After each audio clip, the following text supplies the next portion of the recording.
पूरी दुनिया का जो मालिक है वो ऐसे पद पर बैठा है कि कभी भी वो पद जाता नहीं है, सदा उसी के पास रहता है। बोलो रहता है कि नहीं रहता है?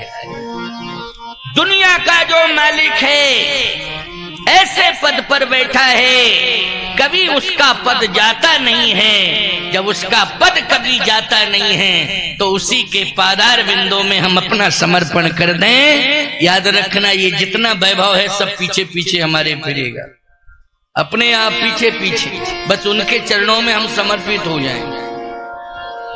वैभव तो पीछे पीछे फिरेगा। लोग कहते हैं अन्यथा मत लेना है, साधुओं के पास इतना पैसा कहां से आ गया, साधुओं के पास इतने बड़े बड़े आश्रम कहां से आ गए।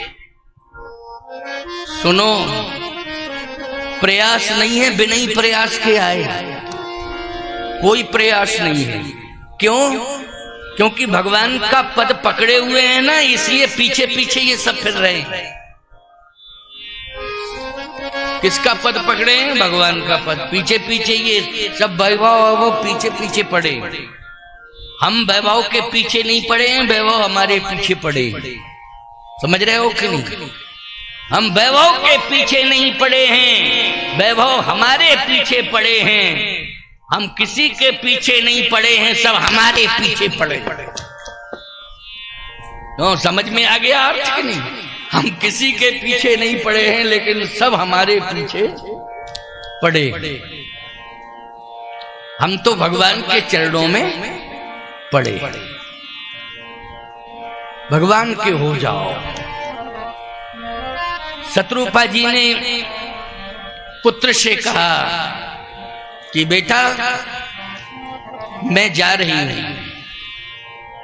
मां किसके साथ जा रही है तू? तुझे पता नहीं है किसके साथ जा रही है?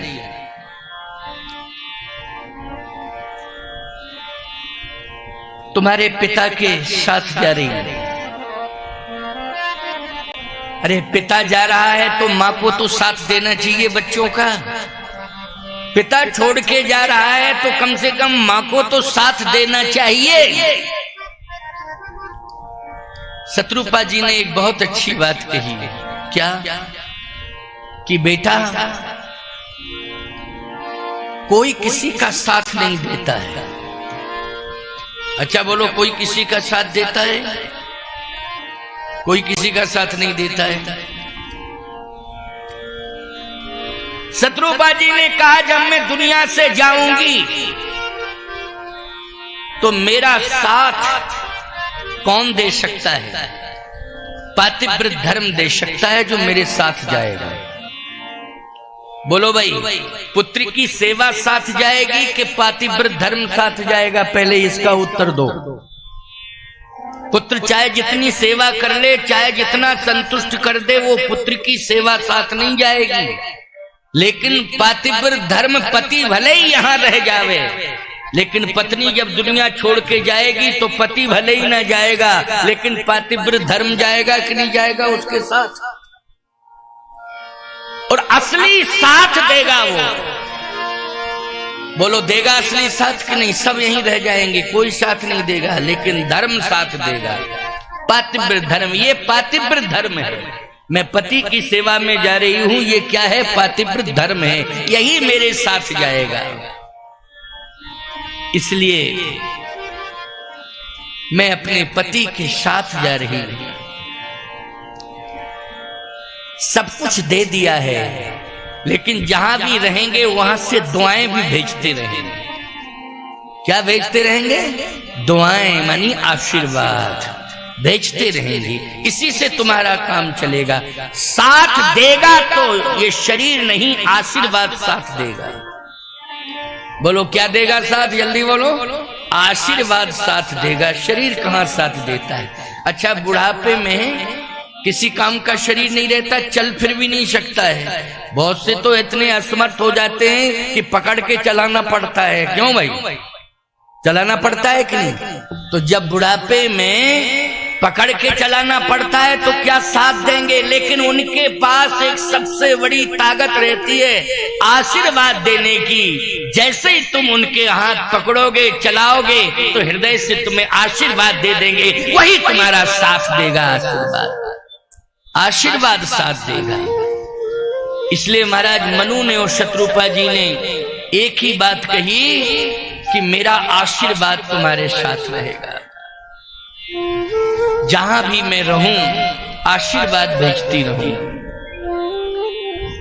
धन्य है मां जो अपने पुत्र को सब कुछ देने के बाद भी कह रही है आशीर्वाद देती रहूं।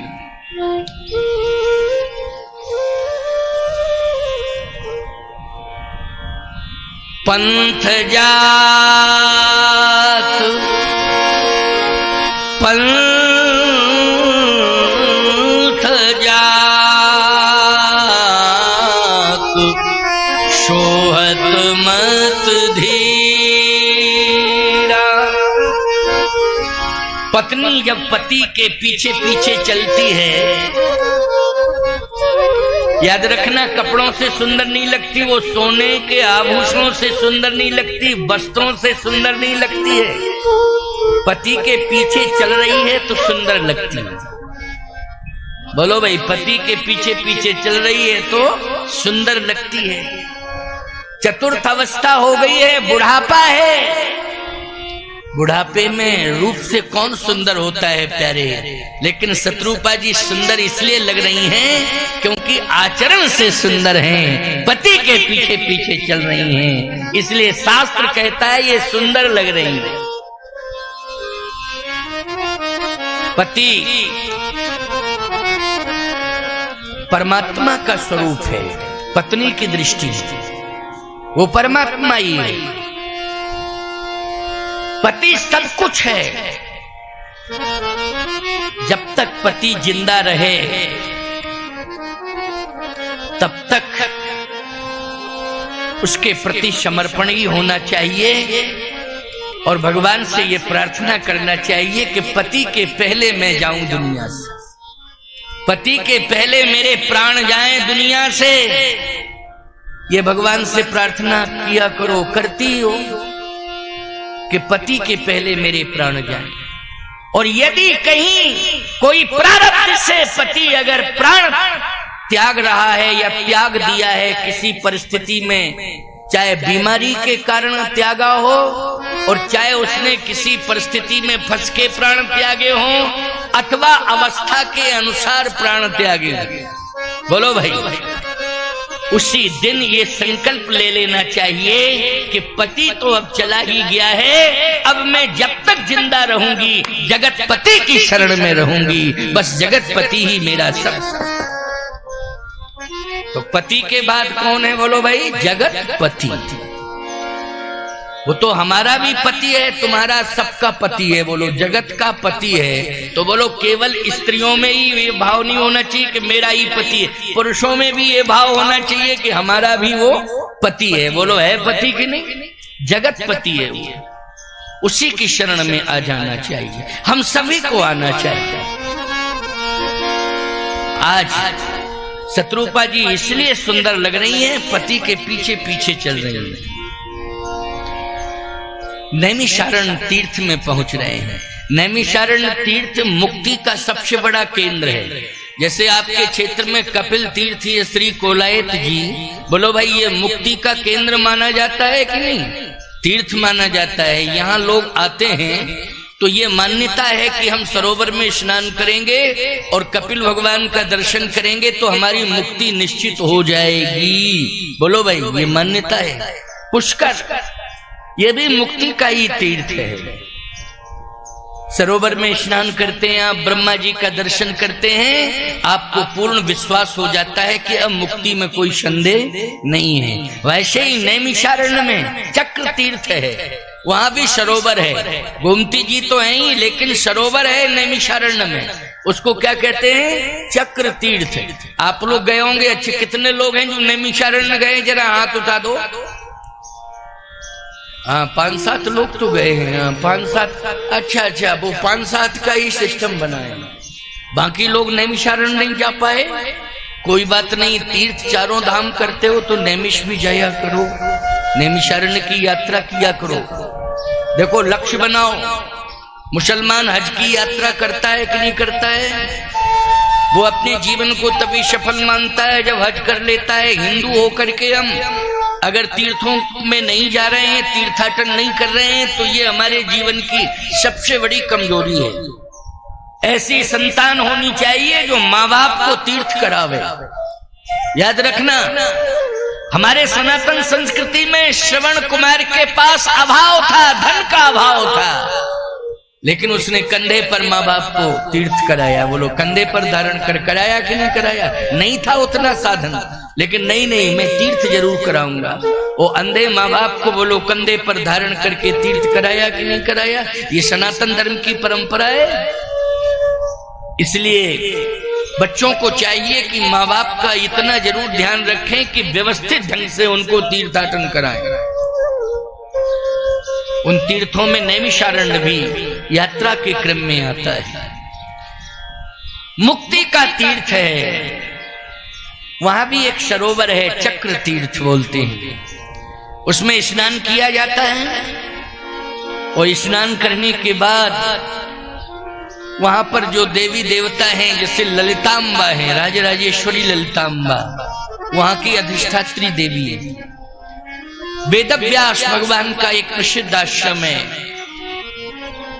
सूत जी भगवान का, सूत जी महाराज का एक आश्रम है। आदि आदि ऋषि मुनि महात्माओं के बहुत आश्रम हैं। अभी अभी नैमिष में मेरी कथा हुई थी। किस तारीख में थी नैमिषारण्य में? 20 से 25 तारीख तक, 20 से 25 तक, 26 तक ये मेरी कथा नैमिष में थी, अभी थी। नैमिषारण्य में कामदगिरि संस्कृत विद्यापीठ भी चल रही है। उसमें लगभग 100 बच्चे, छोटे छोटे बच्चे पढ़ रहे हैं, ब्राह्मणों के बच्चे पढ़ रहे हैं, वैदिक कर्मकांड की शिक्षा ले रहे हैं। मेरा संकल्प है कि ब्राह्मण बच्चे धन के अभाव में पढ़ नहीं पा रहे हैं, तो कहीं ना कहीं वो पेट भरने के लिए किसी के यहाँ नौकरी करते हैं। मुझे अच्छा नहीं लगता है। ब्राह्मण का धर्म है कि वो कर्मकांड, वैदिक कर्मकांड से जुड़े। और आज समाज को भी जरूरत है। बोलो भाई, है जरूरत कि नहीं? इसलिए धन के अभाव में जो बच्चे नहीं पढ़ पा रहे हैं, उन बच्चों को पढ़ाने का संकल्प मैंने नैमिषारण्य तीर्थ में लिया है और एक संस्कृत विद्यापीठ की स्थापना कर दी। अभी 100 बच्चे पढ़ रहे हैं, लगभग छोटे छोटे बच्चे। निःशुल्क शिक्षा, वस्त्र भी देते हैं, पुस्तकें भी देते हैं, आवास भी, भोजन भी, सब कुछ निःशुल्क। नैमिषारण्य तीर्थ में ये अभी कोरोना काल में ही विकल्प और प्रकल्प खुला है। ये कोरोना काल आया था, उसमें ये प्रकल्प खोला गया है संस्कृत विद्यापीठ की स्थापना कर। जब मैं यहाँ आया था उस समय संस्कृत विद्यापीठ नहीं थी, लेकिन अभी कोरोना काल में ये सिस्टम जमाया।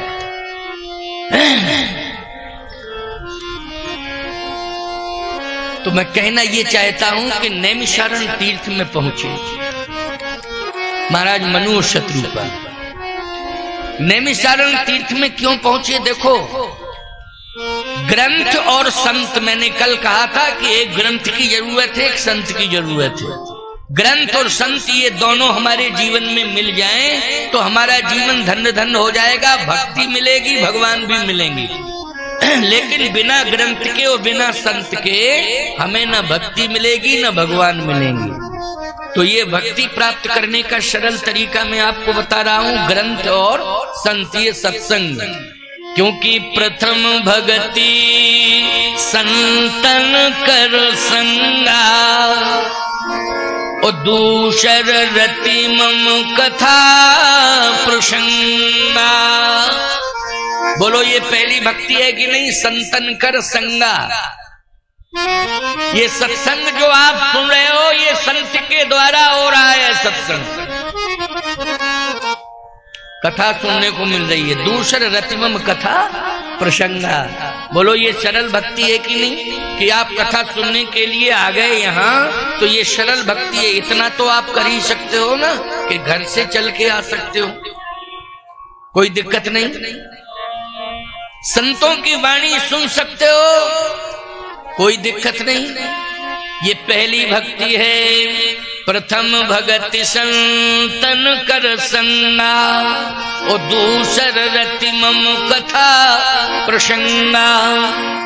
गुरुपद पंकज सेवा, तीसरी भगति यमा।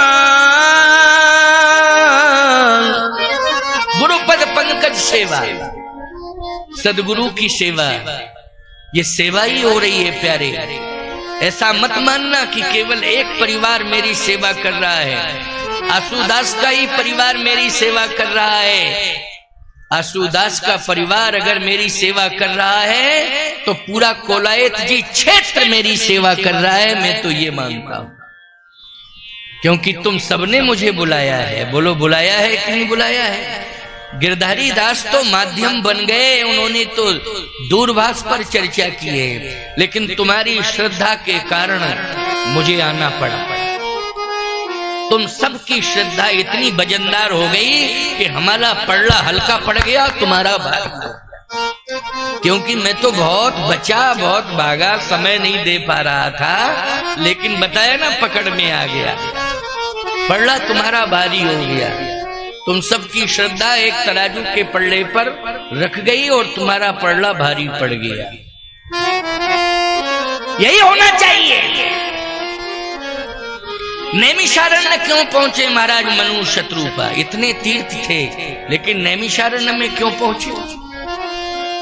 नैमिषारण्य में इसलिए पहुंचे क्योंकि वहां पर संत और सत्संग दोनों का ही लाभ है। संत और सत्संग। श्रीमद् भागवत की कथा सुनते हो, 88,000 ऋषि एक साथ बैठकर कथा कहां सुनते हैं? नैमिषारण्य में सुनते। 88,000 बहुत संख्या है, महात्मा ही महात्मा। 88,000 तो महात्मा ही महात्मा है जो एक साथ बैठ के कथा सुनते हैं। बोलो सत्संग का सबसे बड़ा स्थल है कि नहीं नैमिषारण्य? 88,000 ऋषि एक साथ बैठकर सत्संग सुनते हैं, क्योंकि बिना ग्रंथ और बिना संत के भगवान मिलने वाले नहीं। यही है भक्ति, ये सबसे अच्छी भक्ति हो रही है। इसलिए मैं कहता हूं और तो सब भक्ति के तमाम आडंबर हैं, लेकिन असली भक्ति यही है, भगवान की कथा सुनना और संत का संग करना, ये असली भक्ति है। इसमें कोई आडंबर नहीं है। अच्छा एक बात बताओ भाई, इसमें कोई आडंबर तो नहीं लग रहा है तुम्हें? जो परंपरा है कथा की वैसी परंपरा चल रही है कि नहीं? बस एक परंपरा नहीं जुड़ गई कि ये माइक नहीं लगता था तो तुम बहरे हो गए हो, तो हम क्या करें? हम तो बिना माइक के भी सुनाने को तैयार हैं। क्यों भाई? लेकिन तुम कहते हो महाराज सुनाई नहीं दे रहा, तब कहता हूं माइक लगाओ, थोड़ा स्पीकर बढ़ाओ, क्योंकि इनको सुनाई नहीं दे रहा है। तो तुम्हारे कारण ये व्यवस्था बनाई है। बोलो बनाई कि नहीं बनाई है? वृक्षों के नीचे कथाएं होती थी, लेकिन अब पंडाल के नीचे हो रही। वृक्ष सब कटवा दिए तुमने, वृक्ष बचे कहां? बोलो वृक्ष बचे हैं क्या? इतने बड़े बड़े बरगद थे कि कम से कम 1000, 2000, 4000 आदमी बैठ जाता था बरगद के नीचे। अब कहां बरगद बचे हैं जरा बताओ? सब कट गए। कुछ तो एक्सप्रेस वे में चले गए, बड़े बड़े एक्सप्रेस वे हाईवे निकल गए, तो बड़े बड़े पीपल और बरगद चले गए प्यारे। बोलो चले गए कि नहीं? और कुछ पेड़ गांव में इसलिए कट गए कि आबादी बढ़ गई तो मकान बन गए वहां। क्यों भाई बन गए कि नहीं? ये समस्या आ गई, मकान बन गए। वृक्ष तो गांव में बहुत थे पहले बहुत वृक्ष थे, लेकिन अब आबादी बढ़ गई तो मकान बनेंगे, तो पहले वृक्ष को हटाओ तब मकान बनाओ। इसलिए ये विकल्प बनाया गया, ये सुंदर पंडाल बना के तैयार किया गया। बोलो किसके लिए? छाया के लिए। बोलो किया गया, लेकिन ये छाया है नकली और वो छाया थी असली। बोलो भाई जो बट वृक्ष की छाया थी वो क्या थी? असली थी। लेकिन क्या किया जाए, विकल्प बनाया गया है, मजबूरी ये है। क्या बनाया है? विकल्प। ये आवाज कैसी आने लगी है? क्या हो गया? क्या डिस्टर्ब हो गया कुछ? क्या ठीक कर लो, ठीक कर लो उसको, आवाज नहीं आनी चाहिए। हैं? पानी की कमी है? हाँ चलो जल्दी डालो पानी डालो। मोटर की आवाज? अच्छा मोटर चलाई। अच्छा तो चलने दो पानी। कितनी देर तक चलेगी ये? 5 मिनट चलने दो, पानी की कमी है? चलने दो कोई दिक्कत नहीं। तब तक एक भजन गा लो थोड़ा सा, 2 मिनट का गा लो, एक कीर्तन बढ़िया संकीर्तन हो जाए, तब तक ये मोटर भी अपना काम करेगी। पहले ही भर लेना कल से, बीच में मत चलाया करो मेरी कथा में मोटर। पहले ही भर लिया करो, जैसे ही मैं आऊं उसके पहले सारा सिस्टम जमा लिया करो। हाँ एक गाते जरा। अच्छा आंखों में आंसू हो, होठों पे ना आएंगे भगवान। आंखों में आंसू हो, आंखों में आंसू हो, होठों पे ना आएंगे भगवान। कर लो भरोसा, कर लो भरोसा, कर लो भरोसा, बने तेरे बिगड़े काम आएंगे भगवान। हो आएंगे भगवान।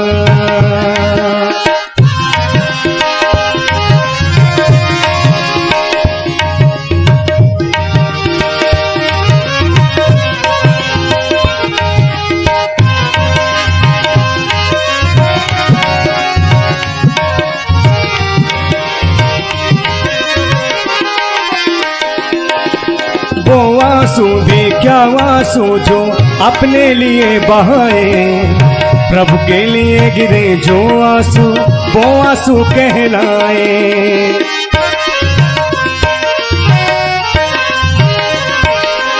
वो आंसू भी क्या आंसू जो अपने लिए बहाए, प्रभु के लिए गिरे जो आंसू वो आंसू कहलाए। भावों के बसे में हर दम रहते, भावों के बसे में हर दम रहते, मेरे कृपा निधान आएंगे भगवान। कर लो भरोसा, कर लो भरोसा, कर लो भरोसा, बने तेरे बिगड़े काम आएंगे भगवान। हो आएंगे भगवान।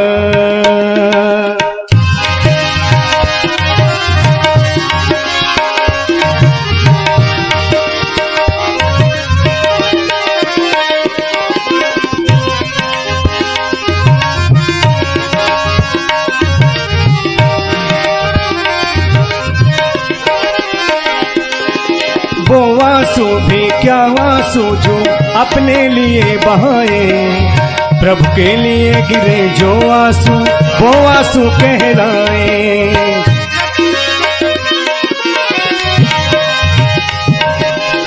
वो आंसू भी क्या आंसू जो अपने लिए बहाए, प्रभु के लिए गिरे जो आंसू वो आंसू कहलाए। आंसू है वो दर्पण जिसमें रूप प्रभु का दिखता, ऐसे रोने से मिल जाए तो भी मानो सस्ता। कितने महंगे भाग्यवान मिलते, कितने महंगे भाग्यवान मिलते, कितने सस्ते दाम आएंगे भगवान। कर लो भरोसा, कर लो भरोसा, कर लो भरोसा, बने तेरे बिगड़े काम आएंगे आएंगे ये भगवान, ओ आएंगे ये भगवान, आएंगे ये भगवान।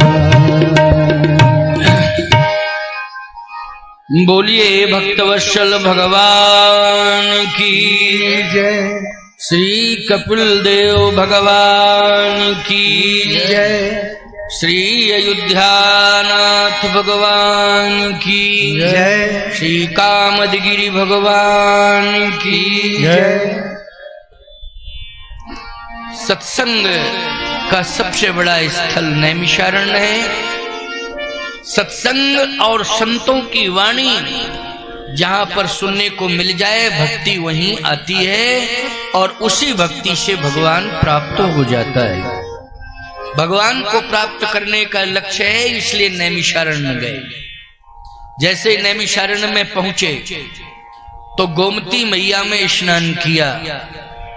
स्नान करने के बाद ब्रह्म को प्राप्त करने के लिए ब्रह्म का चिंतन भी श्रवण किया और ब्रह्म का चिंतन भी किया, दोनों बातें।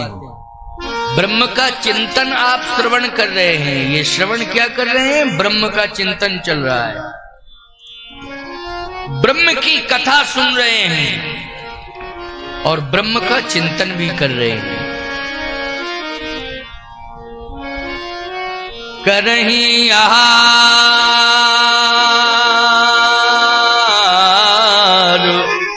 साक फल कंदा सुमरहीं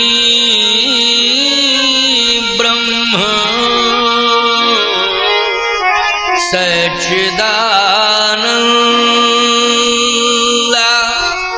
सुमरहीं ब्रह्म सच्चिदानंदा, ब्रह्म सच्चिदानंद का सुमरण कर रहे हैं। ब्रह्म किसे कहते हैं? सच्चिदानंद किसे कहते हैं? सच्चिदानंद रूपाय विश्वोत्पत्त्यादि हेतवे तापत्रय विनाशाय श्री कृष्णाय वयम नमः।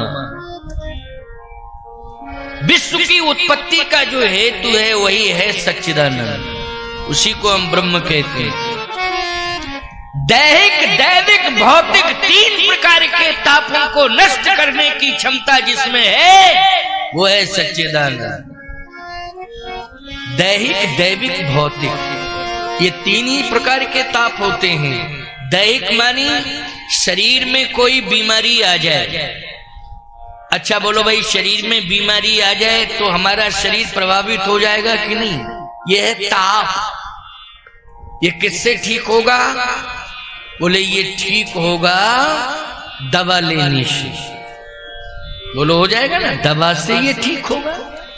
लेकिन दैवीय प्रकोप आ जाए जीवन में तो ईमानदारी से बताओ, ये बिना दुआ के ठीक होने वाला नहीं है। दैविक ताप ये दुआ से ठीक होता है। और एक बात आपको बताएं, भौतिक ताप जैसे धन का अभाव, भौतिक सुविधाओं का अभाव। बहुत से लोग कहते हैं नहीं हमारे पास क्या करें, इतना कमाते धमाते लेकिन कुछ बचता ही नहीं, कुछ हाथ में रहता ही नहीं। खूब कमाते हैं, खूब कमाते हैं महाराज, खूब प्रयास करते हैं लेकिन कुछ रहता ही नहीं हाथ में। इसका मतलब है कि आप भौतिक ताप से संतप्त हैं। लक्ष्मी भी आपका कब साथ देगी याद रखना, जब आप भगवान की भक्ति करोगे तो लक्ष्मी आपका साथ देगी। कुछ लोग कहते हैं महाराज ऐसे ऐसे लोगों के पास धन है जो भक्ति से कोसों दूर हैं, उनके पास धन है, प्रारब्ध के अनुसार वो भोग भोग रहे हैं, याद रखना। समझ गए हो कि नहीं? किसके अनुसार भोग रहे हैं? प्रारब्ध के अनुसार वो भोगों को भोग रहे हैं। लेकिन याद रखना, भोगों को भोगने दो उनको, उनका हिसाब किताब परमात्मा की अदालत में है, वो संसार की अदालत में नहीं है। जब वो मर के जाएंगे ना तो भगवान की अदालत में पाई पाई से हिसाब हो जाएगा। समझ लेना इस बात को, क्योंकि उस अदालत में किसी का सोर्स नहीं चलता है। उस अदालत में यदि कोई हमारा पक्षकार होता है तो वो पैसा नहीं होता है, भोग नहीं होते हैं। हमारा पक्षकार हमारा धर्म होता है, सत्कर्म होता है, जो हमारे पक्ष में खड़ा होकर के वकालत करता है भगवान की अदालत में। बोलो भाई, कौन करता है भगवान की अदालत में वकालत? हमारा सत्कर्म, हमारा सत्कर्म खड़े होकर के हमारी वकालत करता है। लेकिन इनको भोग भोगने दो, इनका पाई पाई से हिसाब भगवान की अदालत में होगा, थोड़े समय का इंतजार है। और वैसे भी अब तुम देख रहे हो बुलडोजर चल ही रहे, क्यों भाई? बड़े बड़े मकान, बड़ी बड़ी हवेलियां जो है बुलडोजरों से ध्वस्त कर दी गई हैं और खाते करोड़ों के सीज कर दिए गए हैं। बोलो भाई, पहले हिसाब बताओ, ये संपत्ति आई कहां से? बताओ हिसाब। मैं ईमानदारी से कह रहा हूं, जो वास्तव में ईमानदारी से कमा रहे हैं, खा रहे हैं, संतोष का धन से, संतोष के धन से ही संतुष्ट हो रहे हैं। बोलो, कोई जांच उनके खिलाफ आज तक बैठी? जल्दी बोलो, उनके खाते सीज किए गए क्या? किसी प्रकार की कोई चुनौती सरकार ने उनके सामने पेश की? लेकिन चुनौती उन्हीं के सामने आ रही है जो नंबर 2 का रिकॉर्ड बना करके तैयार किए थे। बस वो जो भोगों को भोगने के लिए कमाई धरे थे, उन्हीं के खाते सीज हो गए, याद रख। नहीं, मैं एक बात कहना चाहता हूं, टाटा बिरला का खाता सीज क्यों नहीं किया किसी सरकार ने? बोलो भाई, है हिम्मत किसी की? जल्दी बोलो, क्यों? रिकॉर्ड है उनका। बिरला जी के तो जहां जहां भी फैक्ट्रियां लगी हैं, साहब बड़े बड़े मंदिर बने हुए हैं वहां। न जाने कितने संत विद्वान वहां जाकर सत्संग कर रहे हैं, कथा कह रहे हैं। मैं ही प्रमाण बैठा हूं इसका। याद रखना, जिम सुख संपत्ति विनय बुलाए, धर्मशील पही जाए सुहाए। जो धर्मवान होता है, संपत्ति उसके पास रहती है, और ऐसी संपत्ति होती है कि याद रखना वो संपत्ति जांच के घेरे में नहीं आती है, क्योंकि परमात्मा के द्वारा रिकॉर्डेड संपत्ति है वो। समझ गए हो कि नहीं? इसलिए ऐसी संपत्ति कमाना गलत बात नहीं है, लेकिन संपत्ति कमाओ तो, लेकिन नारायण के अधीनस्थ होकर के कमाओ। किसके अधीनस्थ होकर? नारायण के अधीनस्थ होकर। जो लक्ष्मी हमें प्राप्त होती है, याद रखना, नारायण सदा उसको आदेश देते रहते हैं कि तुम्हें यहीं रहना है, यहीं रहना है। तुम चाहे जितना प्रयास करो, कहो यहीं रहना है, तो लक्ष्मी नहीं रहेगी। लेकिन नारायण कहेंगे तुम्हें यहीं रहना है, तो बोलो भाई, वो संपत्ति रहेगी, लक्ष्मी रहेगी कि नहीं रहेगी? इसलिए जहां सुमति तहां संपत्ति नाम, जहां कुमति तहां विपत्ति निदान। जिम सुख संपत्ति भी नहीं बुलाए, धर्मशील पही जाए सुहाए। इसलिए हम लोग भौतिक ताप से आज संतप्त इसलिए हैं क्योंकि भगवान की शरण में असली रूप से नहीं है। सही रूप से भगवान की शरण में हो जाएं तो ये भौतिक ताप हमको प्रभावित नहीं कर पाएंगे। अच्छा, सुदामा जी को भौतिक ताप प्रभावित कर पाया था क्या? जल्दी बोलो। सुदामा जी ने मांगा है तो भगवान से भी नहीं मांगा था प्यारे, गए थे केवल भगवान के पास, मांगा कहां था? बोलो भाई, मांगा था क्या भगवान से कुछ? भगवान के पास केवल गए थे। लेकिन सुदामा जी जैसे भी थे, भक्त थे, संत थे और संतुष्ट थे। क्या थे? संतुष्ट थे। और संतुष्टि का एक प्रमाण यही है कि कृष्ण जैसा मित्र पाकर के भी मांगा नहीं कृष्ण से। बोलो भाई, मांगा नहीं। लेकिन जिम सुख संपत्ति भी नहीं बुलाए, धर्मशील पही जाए सुहाए। अपने आप भगवान ने दे दिया कि नहीं दे दिया? बोलो, पता ही नहीं चल पाया सुदामा जी को। जब लौट के पहुंचे वापस तब पता चला, नहीं तो मालूम ही नहीं था। भगवान ने दे दिया। इसलिए तुम सबको भगवान देंगे, असली भक्त बने रहो, समर्पित भक्त बने रहो। भगवान